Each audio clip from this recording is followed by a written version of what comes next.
Olá, você que me segue no Rodrigo Silva, Arqueologia. Estamos de volta aqui para o nosso bate-papo semanal sobre Bíblia, história, arqueologia e, por que não, também profecias bíblicas, porque hoje eu gostaria de falar um pouco, comentar com vocês a respeito dos terremotos e a relação que há entre terremotos e a volta de Jesus, tá bem?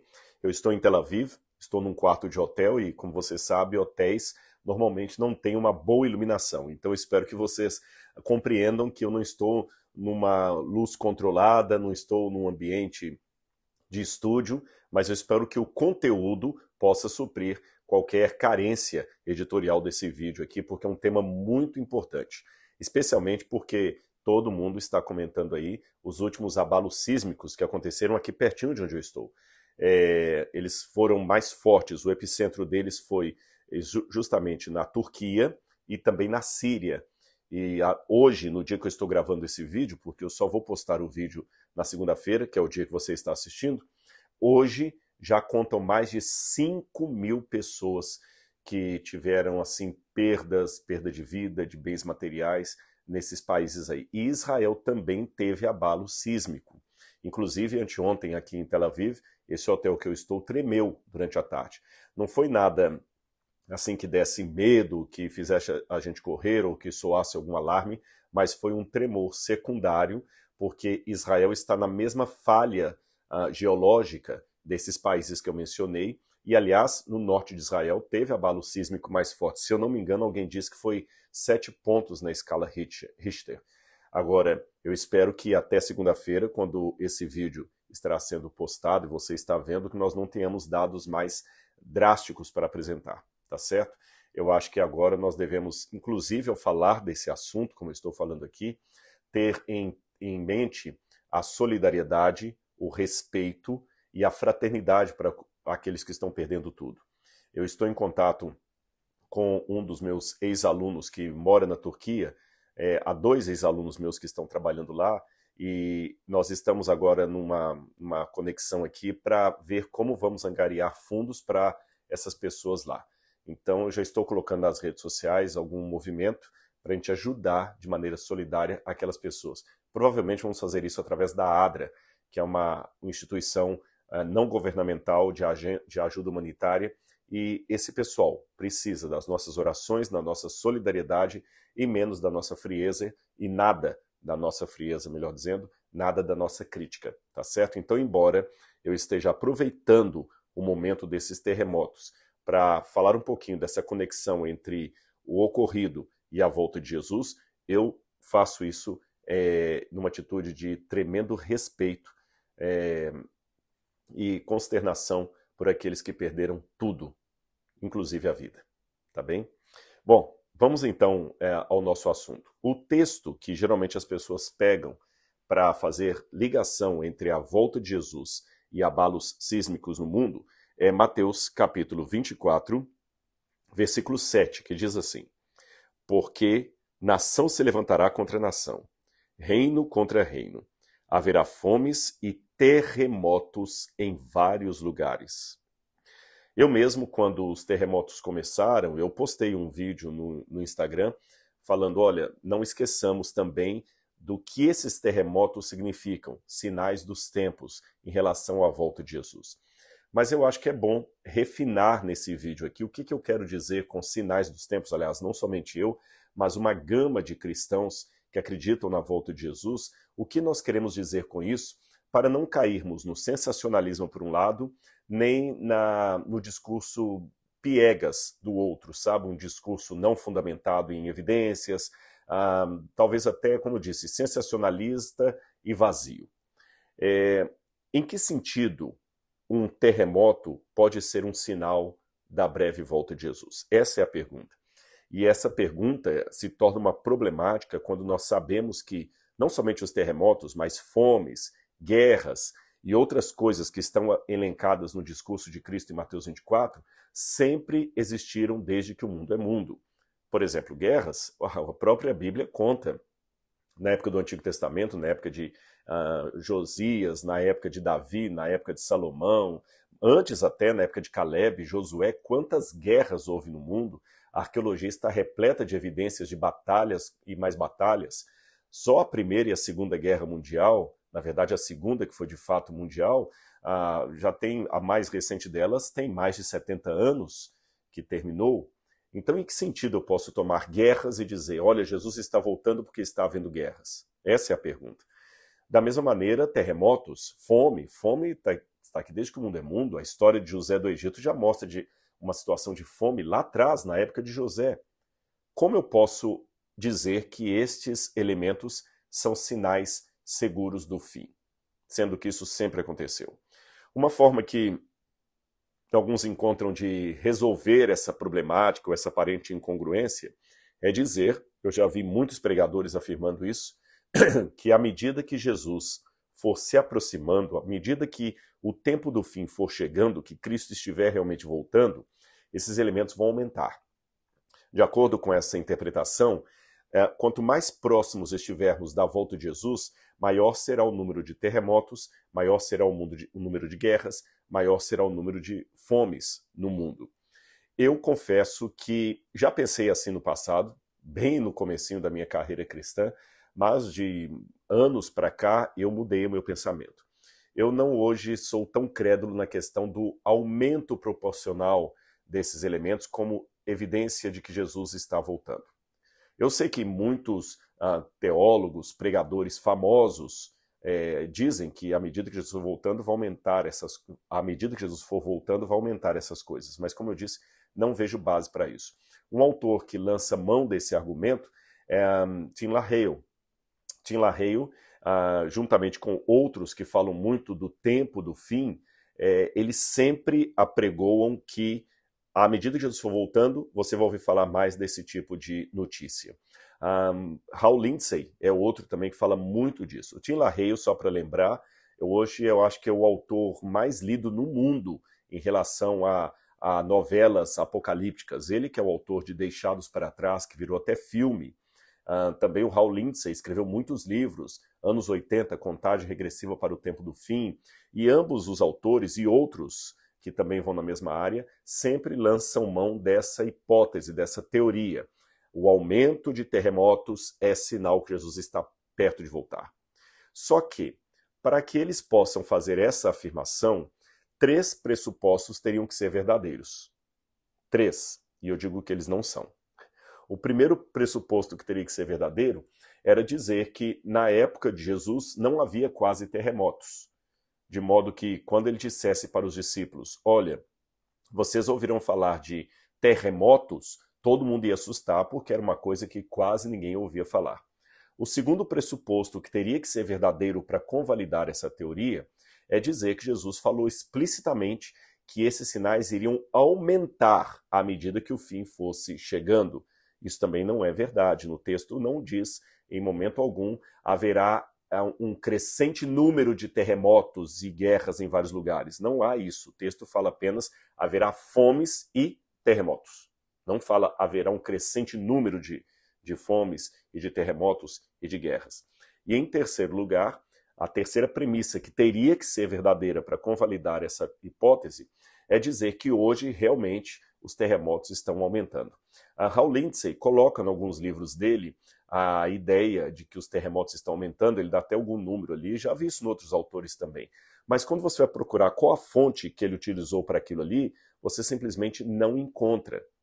Então aí você já começa a desmontar como diria, um edifício de argumentações e ver que elas não são muito procedentes. Digo isso com muito respeito. Vou dar um exemplo para vocês. Eu fui procurar as fontes que Hal Lindsey usa e não encontrei. De onde que ele tirou a ideia que os terremotos estão aumentando? Pelo contrário, o que eu descobri em 2 elementos vai na contramão do que Hal Lindsey disse. Em primeiro lugar, havia terremotos na época de Jesus, sim. Nós temos descrição de terremotos, vários deles. Então, dizer que quase não havia terremoto na época dele e que isso seria algo apenas para o futuro, não é verdade. Em Jerusalém mesmo, aqui é a capital de Israel, eu sempre gosto de mostrar para os grupos que estão comigo, alunos, quando os alunos me acompanham também, os sinais de terremotos que houve em Jerusalém. Eu não sou geólogo, não é a minha área, mas um pouco que eu já conversei com geólogos, livros que eu li de geologia, a arqueologia e a geologia estão ali mais ou menos aparentadas, eu consigo ver muitos elementos de abalo sísmico que aconteceram aqui em Israel, vários deles, não só em Jerusalém, também em Bânias, você tem toda uma pedra colapsada ali. Então, daquelas três premissas, uma já caiu por terra. Não há essa ideia de que na época de Jesus terremotos era uma coisa rara de acontecer que ninguém sabia. Em segundo lugar, também derruba a premissa de que Jesus não falou no texto que haveria um crescendo de terremotos. E em terceiro lugar, eu fui procurar agora sismólogos que pudessem me dar um embasamento maior sobre a questão dos terremotos e descobrir se eles estão de fato aumentando ou não, ou se estão permanentes. E eu descobri algumas coisas interessantes, eu até anotei aqui para vocês. No ano de 1997 foi marcado o aniversário do 100º ano da implementação e calibração dos sismógrafos ao redor do mundo, tá certo? Então todos os sismógrafos do mundo, desde 1897 para cá, estão calibrados e padronizados. O sismógrafo, só para lembrar, é aquele instrumento que mede com precisão o abalo sísmico da Terra e consegue permitir tempo hábil para alertar populações em zona de risco para que saiam correndo e não sofram maiores consequências. Então, desde 1897 que eles já foram calibrados e padronizados no mundo inteiro. Na época, em 1897, havia apenas 9 estações sismógrafas no mundo. Só havia 9. E elas eram capazes de detectar, localizar e medir terremotos na magnitude de 7 pontos na escala Richter, em qualquer lugar do globo. Havia 9. Agora, hoje, em 1931, essas estações pularam para 350. E hoje nós temos mais de 4.000 estações com sismógrafos no mundo inteiro. Então eles conseguem mapear direitinho o mundo ali, quando vai acontecer e tudo mais. Eu sei que a pergunta que você deve estar fazendo foi a mesma que eu fiz, com tanto mapeamento, por que ainda acontecem tragédias como esta? Por que as pessoas não foram avisadas a tempo? Bom, eu não tenho a resposta. O fato é que eles conseguem, então, mapear no mundo inteiro e, aqui foi o que mais me impressionou, você sabia que desde 1950 para cá, o número de terremotos no mundo tem diminuído? Eu me surpreendi também quando eu vi isso aqui, viu, gente? E só para vocês verem que eu me baseei em fontes seguras para poder apresentar isso aqui, que não é uma questão assim de chutologia. Tudo que eu comecei a pegar para vocês aqui, nós temos alguns institutos mundiais que nos oferecem esses dados aqui. Você tem, por exemplo, o ZIRP Data File, que informa, também ele faz parte da United States Geological Survey. Nós temos a Worldwide Earthquake Database, e você tem o The Abe Catalog, que também são medidores que mapeiam a quantidade de de terremotos no mundo. E todos esses, juntando todas as informações daqueles milhares de institutos que eu falei com vocês que tem hoje, já detectaram que de 1950 para cá, o número de terremotos no mundo está diminuindo.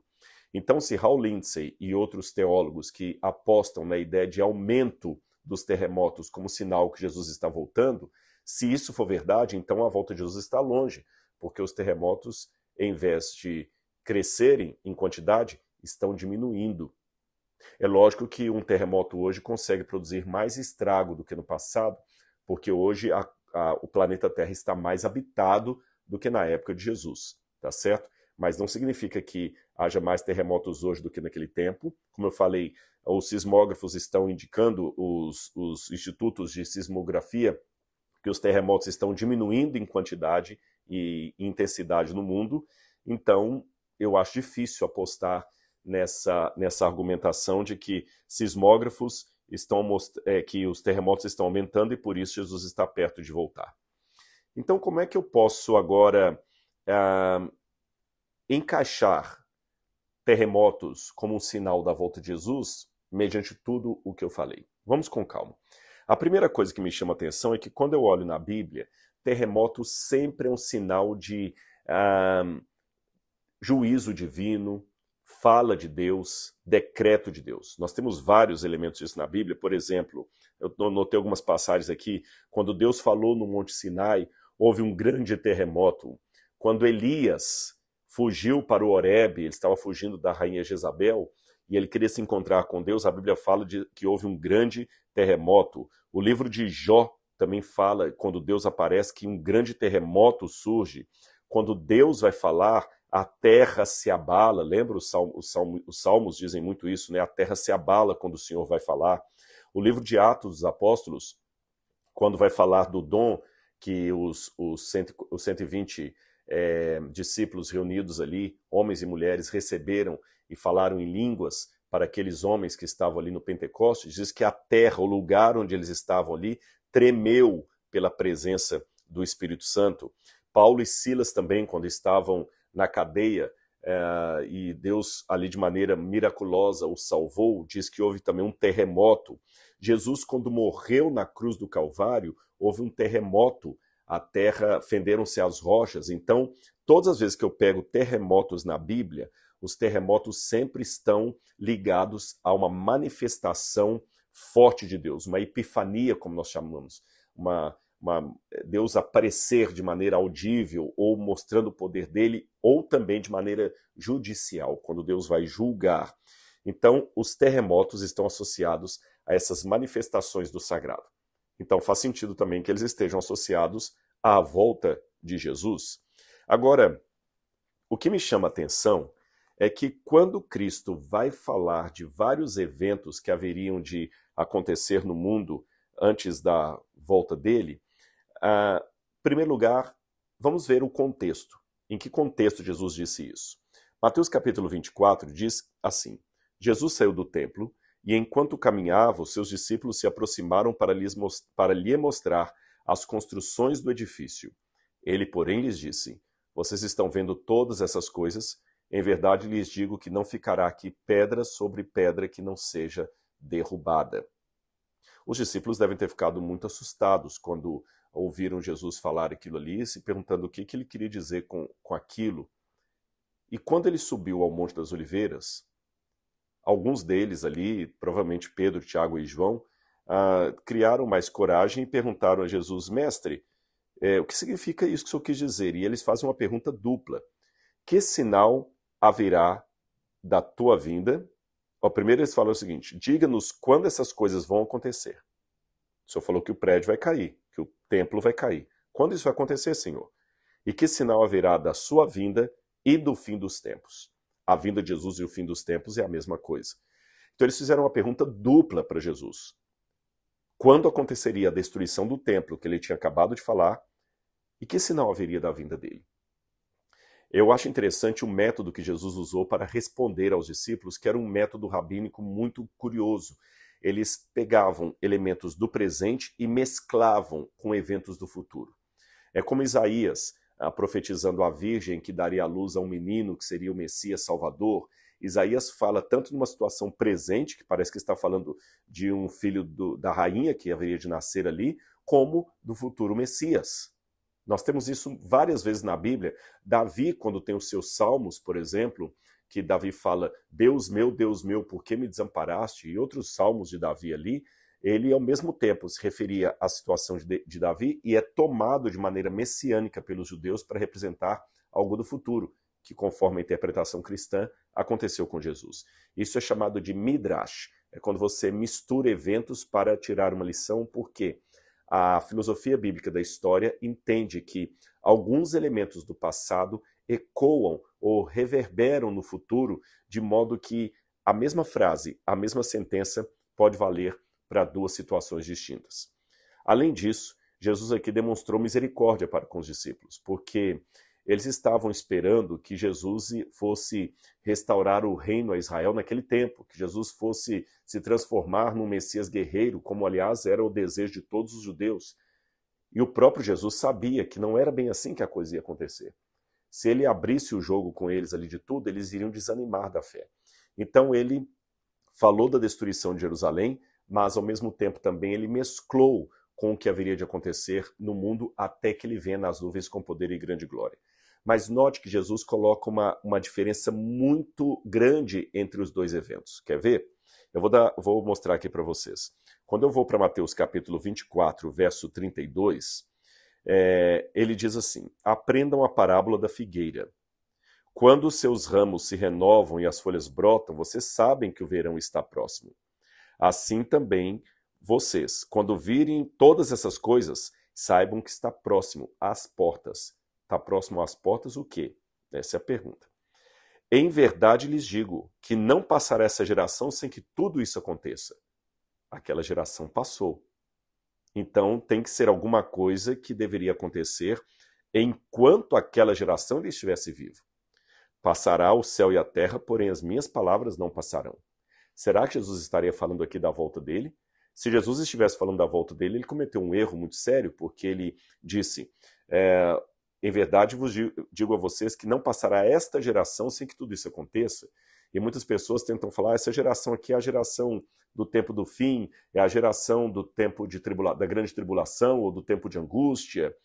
Não, ele falou esta geração. No grego, o pronome demonstrativo está muito claro. Essa aqui que está presenciando. Essa geração não passará sem que tudo isso aconteça. Isto o quê? A destruição de Jerusalém. E por que eu sei disso? Simples. Porque logo em seguida, ele continua dizendo assim, mas, você sabe que essa conjunção adversativa, mas, porém, contudo, entretanto, ela muda completamente o cenário do que é dito antes para o que é dito depois. Exemplo, se eu digo para vocês assim, eu gostaria muito de estar agora no Brasil, mas estou em Israel. Quando eu uso esse mas, é porque o que vem depois dele é completamente diferente do que veio antes. Tá certo? Ah, como eu gosto de nadar, mas está fazendo muito frio. Ou seja, não vai dar para nadar. É uma situação diferente. Um último exemplo para ficar bem claro. Eu digo assim, olha, separe todas as bolinhas amarelas nesse canto. Agora, as bolinhas verdes, coloque dentro da caixa. Veja, separe as bolinhas amarelas nesse canto, mas as bolinhas verdes coloque dentro da caixa. Quer dizer que o que vem em seguida é de natureza diferente do que estava antes. De novo, Jesus falou da figueira e disse, não passará essa geração sem que tudo isso aconteça. Mas, a respeito daquele dia e hora, ninguém sabe. Nem os anjos do céu, nem o Filho, senão somente o Pai. Percebeu? Ou seja, a destruição de Jerusalém, eles sabiam quando exatamente ia acontecer se observasse os sinais que ele deu. Lucas coloca isso aqui um pouquinho diferente, ele fala assim, quando vocês virem Jerusalém cercadas de exércitos, saibam que é o momento da devassidão dela. Jesus até fala o seguinte, olha, quando vocês virem o abominável da desolação no templo, que são as insígnias romanas ali, fujam para as montanhas. Fujam. Quando vocês virem Jerusalém tomada de exércitos, fujam. E, aliás, só uma notinha de rodapé. Isso de fato aconteceu, porque Vespasiano veio, cercou Jerusalém, mas ele recebeu ordens para voltar para Roma, porque ele haveria de assumir como o novo imperador de Roma. Então, como Vespasiano sai, o exército se afasta da cidade. Os cristãos que prestaram atenção naquele sinal dado por Jesus, fugiram de Jerusalém para Pela e para Antioquia, que aliás é um dos lugares que está tendo o terremoto agora. E depois Tito volta com o exército e destrói Jerusalém. E aqueles que não ouviram o conselho de Jesus, que permaneceram em Jerusalém, pensando que a retirada dos soldados era um sinal de que eles não atacariam a cidade, acabaram se dando mal. Então Jesus falou de sinais em relação à destruição do templo. Esses você vai ter como saber, porque a hora que isso acontecer, vocês já sabem que Jerusalém vai ser destruída. Fujam. Agora, com relação àquele dia, a gente não sabe. É efeito surpresa. Olha bem, Jesus dá a entender que quando ele voltar, ele até compara com os dias de Noé, onde as pessoas casavam, davam-se em casamento, a mulher vai estar trabalhando no moinho, os homens vão estar trabalhando no campo, todo mundo vai estar trabalhando normal. Paulo fala, quando ouvirem falar de paz e prosperidade, que vai vir repentina destruição, o mundo vai estar tranquilo, tranquilo, o anticristo vai estar dominando, vai ter uma aparente paz no mundo, vai ser repentina a volta de Jesus. Repentina. Agora, vamos voltar aqui à questão. Então eu estou às cegas em relação à volta de Jesus? Não. Por quê? Quando Jesus falou dos sinais que viriam de acontecer, ele começa assim. Tenham cuidado para que ninguém os engane, porque muitos virão em meu nome dizendo, eu sou o Cristo, e enganarão a muitos. E vocês ouvirão falar de guerras e rumores de guerras. Fiquem atentos e não se assustem, porque é necessário que isso aconteça. Mas ainda não é o fim. Veja, ainda não é o fim. Jesus nunca apoiou questões de sensacionalismo.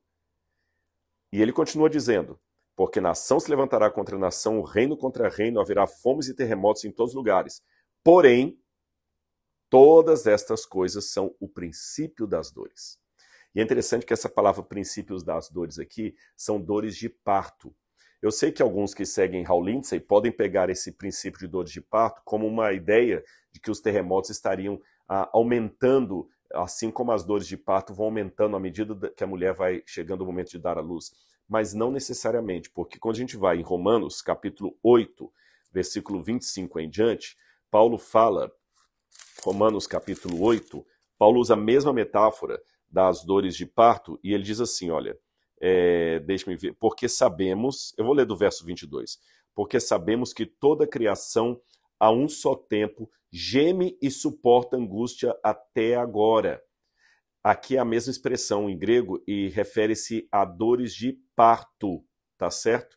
E não somente ela, mas também nós temos as primícias do Espírito. Igualmente gememos é o gemer de uma mulher que vai dar à luz, em nosso íntimo, aguardando a adoção de filhos, a redenção do nosso corpo. Então a ideia das dores de parto aqui é que a mulher sofre quando ela vai dar à luz, mas depois que ela se torna mãe, aquela dor até fica esquecida. Valeu a pena. Então a metáfora é, nós vamos sofrer com uma mulher que está para dar à luz, mas depois vai valer a pena o sofrimento, porque ele vai voltar. Essa ideia das dores de parto também ela é repetida por Paulo em 1 Tessalonicenses capítulo 5, quando ele também fala da volta de Jesus. 1 Tessalonicenses capítulo 5, quando Paulo diz aqui, olha, verso 3, quando andarem dizendo paz e segurança, eis que lhes sobrevirá repentina destruição, como vem as dores de parto à mulher que está para dar à luz, e de modo nenhum escaparão. Lembra que a saga do povo de Deus, durante toda a trajetória da história da igreja, é marcada em Apocalipse capítulo 12 como sendo uma mulher que sofre dores de parto. A própria vinda do Messias é descrita como aquilo que sucede às dores de parto. Então o que a gente pode aprender de tudo isso aqui? Bom, Jesus quis deixar claro que até que ele volte ao mundo, muitas coisas trágicas acontecerão. Haverá guerras, haverá terremotos, haverá fomes, mas a gente não deve desesperar. Lucas é mais preciso em dizer isso. A gente não deve entrar em crise, em espanto, em desespero, porque é necessário que ainda isso aconteça. Mas ainda não é o fim. Mas quando ele vier, toda a dor que temos vai ter valido a pena. Aí você pode perguntar, Rodrigo, tá bom, mas você ainda não respondeu. Como é que você pode ter a certeza que nós estamos próximos da volta de Jesus? Bom, essa é a pergunta. Sabe por quê? Pegando a metáfora das dores de parto, porque a mulher já começou as contrações. E as mulheres que estão me assistindo aqui, que já deram à luz, não por cesariana, mas por parto natural, sabe que cada uma tem uma história para contar. Eu tenho uma amiga, por exemplo, que ela ficou quase 18 horas sofrendo em trabalho de parto, com as contrações. 18 horas sofrendo. E já vi outras que ficaram 2 horas e o bebê já nasceu. Já vi casos de mulheres que chegaram no hospital, assim, começou a sentir uma cólicazinha, já era contração, ela já chegou no hospital lá com a criança, colocando a cabeça já, quase que nascendo ali no saguão mesmo. Há casos assim. Cada corpo feminino é de um jeito. Cada um tem uma forma, uma natureza, né, uma predisposição. Então há mulheres que o trabalho de parto dura 1 hora, 2, há mulheres que duram 18 horas o trabalho do parto. Mas uma coisa é fato em relação a todas elas. Se as contrações começaram, é porque a qualquer momento esse bebê vai nascer. Então, se estamos vendo em guerras, terremotos, as contrações do planeta Terra, Jesus pode nascer a qualquer momento, ou melhor, a volta de Jesus pode acontecer a qualquer momento. Eu falei Jesus nascer apenas aproveitando a metáfora das dores de parto. A qualquer momento ele chegará. E o mais importante é que quando o bebê sai, que os pais estejam ali prontos para receber aquela criança. Na dúvida, você não fica esperando, você não paga para ver. Se a mulher começou a ter contrações, corre com ela para o hospital, porque a qualquer momento essa criança vai nascer. E quando a criança nasce, aí vem a alegria e a felicidade daqueles que estavam esperando aquele milagre da vida surgir. É assim que eu estou esperando a volta de Jesus. Comparando os sinais como sendo dores de um parto, eu estou preparado para duas coisas. Para que esse parto, que significa a volta de Jesus, demore 18 horas simbólicas, ou seja, eu ainda fique velho e ele talvez não venha na minha geração, e também fico pronto para que Jesus volte, quem sabe antes do fim de 2023. Eu sei que hoje, analisando, eu já falei disso numa palestra que eu dei no passado, analisando algumas coisas que estão acontecendo no mundo hoje, sabe, de maneira global, de maneira assim universal, coisas que nunca aconteceram antes, eu vejo hoje, mas é uma leitura sociológica, é uma possibilidade. Eu vejo hoje elementos para que as profecias finais do Apocalipse se cumpram, quem sabe entre 5 a 10 anos no máximo. Condições políticas, sociais e financeiras no mundo para isso, há. Há condições no mundo para que o anticristo dê a sua última afronta à igreja, à verdade, nos próximos anos. Portanto, eu estou em estado de alerta, mas não de desespero, porque o parto pode demorar 2 horas ou 18 horas. O que interessa é que se está tendo a contração, a qualquer momento, essa criança nasce. A qualquer momento, Jesus voltará. E o mais importante é que eu estou ansioso para que ele venha. Sabe, mais do que ficar fazendo cálculo para tentar descobrir a data de Jesus, aliás, uma coisa que os adventistas já aprenderam desde o erro de Guilherme Miller, em 1844, é que nós não podemos marcar data para a volta de Jesus. Eu espero que os outros irmãos também aprendam com isso, porque, afinal de contas, não foram só adventistas, aliás, nem existia a igreja adventista, foi um conglomerado de cristãos que seguiram as ideias de Guilherme Miller, que, aliás, era batista. Você tinha ali batistas, você tinha conexão cristã, você tinha presbiterianos, até católicos, que não eram protestantes, também seguiram Guilherme Miller. Foi uma multidão de pessoas. E eles ensinaram uma lição.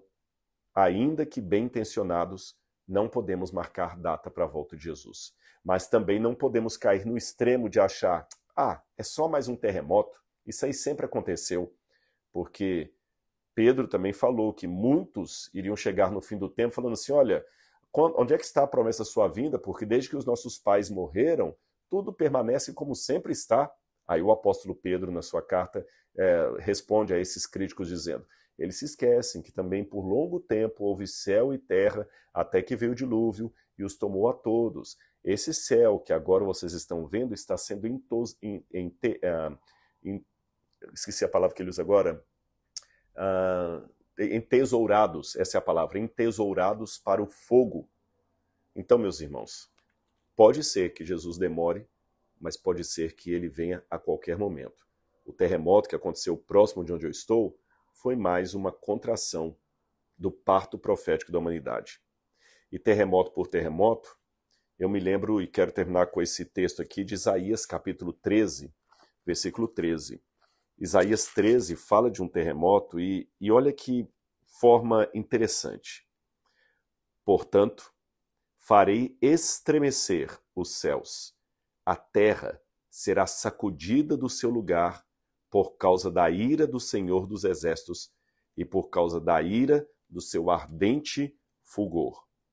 E ele diz por que da sua ira?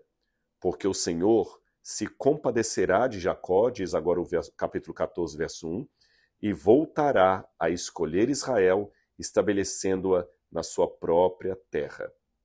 A eles se ajuntarão os estrangeiros, e esses farão parte da casa de Jacó.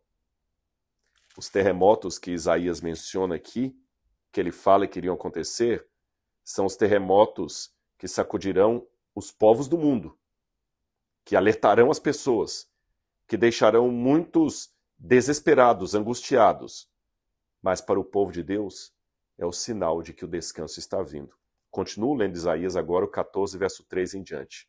Povo de Israel, no dia em que Deus vier a dar-lhe descanso do sofrimento, das angústias, da dura servidão que lhe foi imposta, você proferirá esta sátira contra o rei da Babilônia.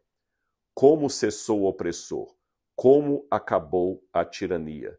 O Senhor quebrou o bastão dos ímpios e os cetros dos dominadores, que feriam o povo com furor, com golpes incessantes, com ira dominavam as nações, com perseguição eles agiam.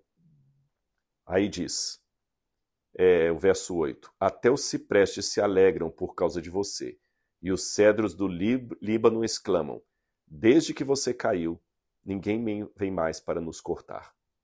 Em outras palavras, Deus está prometendo na Bíblia que ele em breve voltará. Jesus virá nas nuvens com poder e grande glória. Eu sei que está demorando muito tempo, já tem 2000 anos que Jesus esteve aqui e a promessa ainda não foi cumprida. Mas eu continuo esperando. Sabe por quê? Eu confio em quem fez a promessa. Eu aprendi, fazendo 2 doutorados, que há muito mais coisas que eu não sei do que aquelas que eu sei. Há muitas coisas que eu só conheço de passagem à distância. Eu, por exemplo, para chegar até Israel, vim num avião onde eu não entendo bulufas. Como é que coloca aquilo no ar, como é que decola, como é que aterriza. Não faço a mínima ideia. Eu não faço a mínima ideia como escapar de uma tempestade no céu, na altitude de cruzeiro. Não faço a mínima ideia. Mas quando eu entro no avião, eu sento e relaxo, porque eu sei que o piloto entende mais do que eu e está preparado para conduzir o avião até o seu destino final. E quando há uma turbulência, alguma coisa assim, ou algo que eu não estou entendendo, um atraso, por que o avião ainda não saiu, sabe quando a gente fica nervoso? Bom, existe alguém lá na cabine que sabe mais do que eu. E se o avião não decolou, ele tem alguma informação que eu desconheço, mas ele é o especialista e não eu. E este exemplo poderia ser dado para várias outras carreiras, das quais também eu não domino nada. Isso pode valer para um advogado que vai me dar um conselho que não faz o menor sentido, mas ele que sabe como montar uma peça jurídica. Vai valer para o meu médico, que vai me orientar em certas coisas que eu falo, mas eu não estou vendo diferença nenhuma. Ele sabe o que está fazendo. Ora, se eu confio assim em especialistas humanos, apesar das falhas que eles cometem, por que não confiarei no especialista maior que não comete falha alguma? Realmente, eu não entendo por que o avião às vezes atrasa 40 minutos para decolar e todos estão impacientes ali dentro da cabine. Mas se o piloto sabe, alguma razão há. Eu também não entendo porque Jesus ainda não voltou, sendo que na minha cabeça a gente já poderia estar no céu. Mas tem alguém lá em cima que sabe mais do que eu. É uma questão de sabedoria e prudência. Reconhecer os pontos do conhecimento, dos quais eu sou apenas um leigo. E deixar tudo nas mãos do especialista. Que Deus abençoe você. Sejamos solidários em oração e fraternidade com aqueles que foram vítimas do terremoto. Mas lembremos, são as dores de parto. Em breve, Jesus voltará.